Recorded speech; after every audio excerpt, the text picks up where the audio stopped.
So he now begins to make a case that is what? That is inescapable. He literally nails it down. The scribes accusing Jesus will not be able to deny the logic that Jesus is going to be making here in his rebuttal of these claims. And so what Jesus does is he gives this series of 3 parables.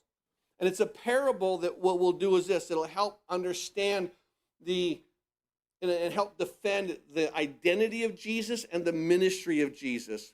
Because what happens is this.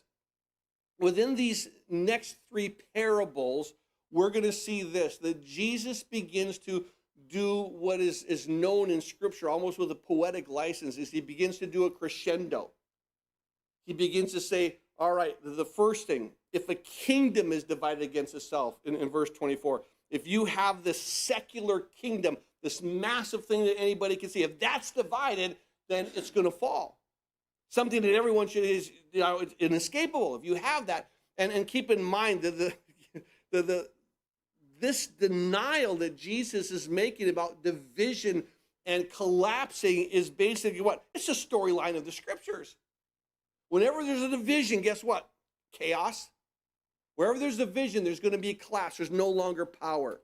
And so we begin to see that after he talks about the secular illustration within the kingdom in verse 24, then he talks about the social illustration of the house in verse 25. So first he talks about the kingdom. If a kingdom is divided against itself, the kingdom cannot stand. And then he moves to a little bit closer to home, not just this broad understanding of a kingdom, secular. Now he deals with what? Personal. He deals with the social illustration of a house. And he says then in verse 25, a house is divided itself, it cannot stand. And then he moves it to this last, more powerful illustration into the spiritual. And as he does the spiritual, he says, now look at, he says, now if Satan rises up against himself and is divided, he cannot stand, but what? But has an end.